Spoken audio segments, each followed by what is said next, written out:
es que el Congreso de los Diputados está paralizando un proyecto de ley de forma antidemocrática. El Gobierno de la Nación en los últimos años está acreditando una falta de respeto a las Cortes Generales y al Parlamento muy preocupante. Las leyes que no les interesan no las tramita, las leyes que se aprueban en el Senado se bloquean en el Congreso, las leyes que llegan del Senado al Congreso y les interesa alguna parte de ellas, se borra lo que no les interesa y tramitan la parte que les puede interesar.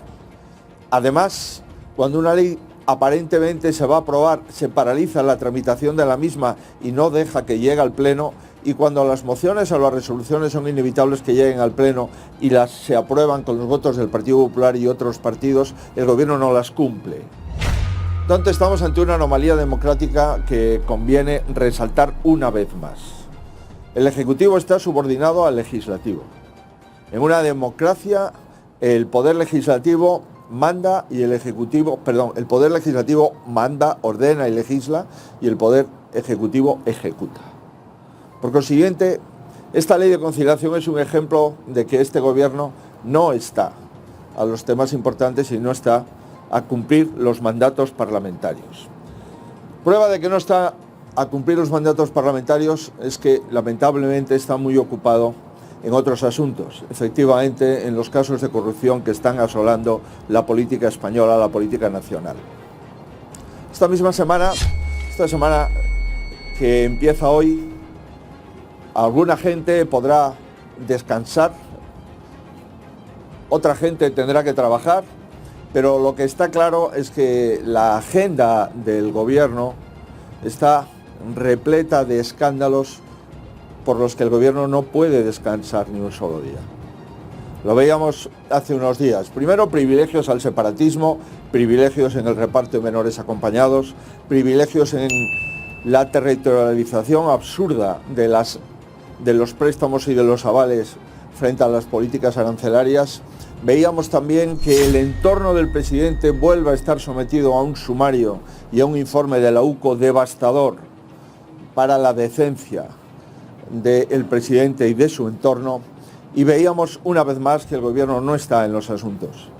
El Gobierno de nuestro país no tiene mayoría parlamentaria, no tiene presupuesto, no tiene un plan de vivienda, no tiene un plan de conciliación, un plan de defensa, un plan contra los aranceles. El Gobierno de nuestro país simplemente no gobierna. Lo que gobierna en nuestro país son las noticias de la Unidad de Inteligencia y de Investigación de la Guardia Civil, de los sumarios, de la Plaza de Castilla, de los juzgados de Badajoz, de la Audiencia Nacional, del Tribunal Supremo. La agenda de escándalos del Gobierno parece no tener fin. Y llamamos la atención sobre un hecho que sería imposible que pudiese tener cabida en cualquier país de la Unión Europea.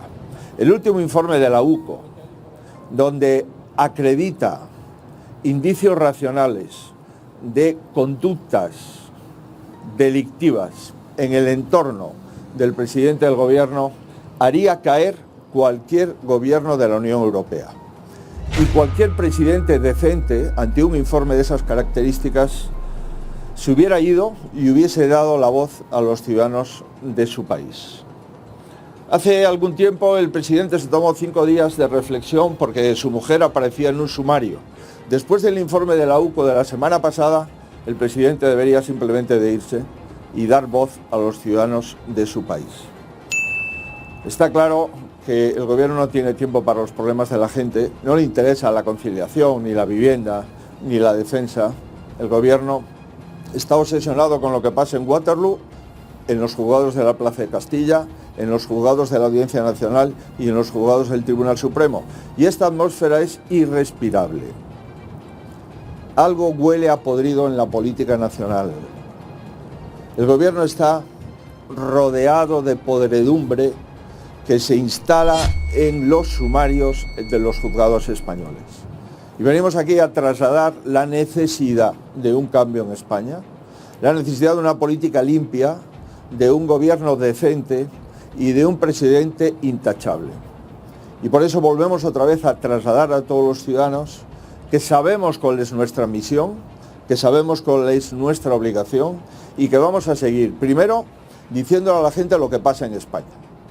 Segundo, siendo respetuosos con la presunción de inocencia de todo el mundo, pero clarificando qué es lo que dicen los sumarios y trasladándole a la gente lo que el gobierno quiere ocultar.